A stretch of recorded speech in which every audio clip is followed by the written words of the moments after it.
أعوذ بالله बिस्मिल्लाहिर्रहमानिर्रहीम। अस्सलाम वालेकुम।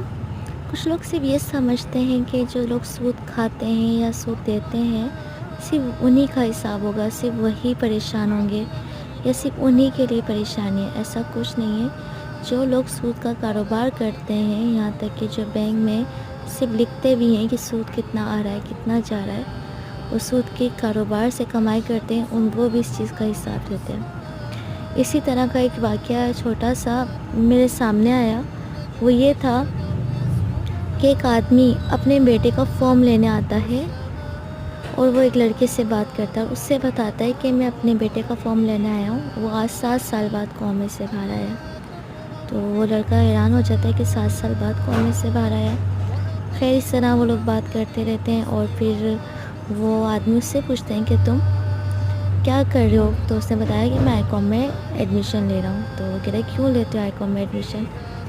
वो उससे मना करता है, लेकिन वो कहता है मैं आईकॉम में सिर्फ ऐसे ही एडमिशन ले रहा हूँ, बाद में मैं फ़ील्ड चेंज कर दूँगा, मैं बैंक में जॉब नहीं करूँगा। इस बात को सुन के वो आदमी खुश होते हैं कि तुम अच्छा करोगे कि तुम बैंक में जॉब नहीं करोगे। तो उस लड़के को तजस्सुस होता है, ऐसी भी क्या बात हो गई, बैंक में क्यों जॉब नहीं करूँ मैं? तो वो आदमी बताता है कि मेरा जो बेटा 7 साल तक कौमे में था वो मेरे ही गुनाहों की वजह से था। मैं बैंक में सूदी कारोबार का लेन देन करता था और काफ़ी अच्छी मेरी कमाई थी और मैं अपना काफ़ी कुछ जोड़ चुका था। मैं वहाँ पे काम ही कर रहा था कि अचानक मेरे बेटे का एक्सीडेंट हो गया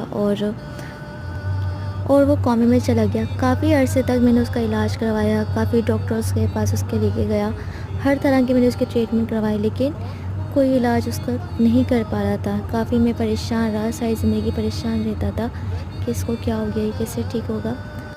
कोई इसका इलाज नहीं कर पा रहा था। फिर मेरी एक शख्स से मुलाकात हुई। उसने मुझसे पूछा कि तुम क्या काम करते हो? मैंने उससे बताया कि मैं ना बैंक में कारोबार करता हूँ। तो उस आदमी ने मुझसे पूछा कि मैं क्या बैंक में कारोबार करता हूँ? मैंने सब बताया, सूदी कारोबार का लेन देन करता हूँ, ये वो। उसने छूटते ही मुझसे ये बात कही, अगर तू चाहता है कि तेरा बेटा ठीक हो जाए तो सबसे पहले अपना ये कारोबार छोड़ और इस कारोबार से तूने जितनी भी कमाई की है उन सबको तो ख़त्म कर दे। फिर मुझे ये बात समझ आई और मैंने ऐसा ही किया। उस कारोबार से मैं जितना भी कुछ कमाया हुआ था, जो कुछ जोड़ रखा था, वो सब मैंने ख़त्म कर दिया और फिर मैंने अल्लाह ताला से तौबा की और अल्लाह के आगे झुका। ज़्यादा दिन नहीं हुए थे, कुछ ही दिन हुए थे कि मेरा बेटा खुद ही ठीक हो गया, जो किसी इलाज से ठीक नहीं हो पा रहा था। फिर मुझे एहसास हुआ कि मैं कितना बड़ा गुनहगार था। सिर्फ सूद खाना ही गुनाह नहीं है, सूद का कारोबार करना भी गुनाह है और बैंक का हर पैसा जो 1 रुपये से ज़्यादा तुम्हें मिल रहा वो सूद है।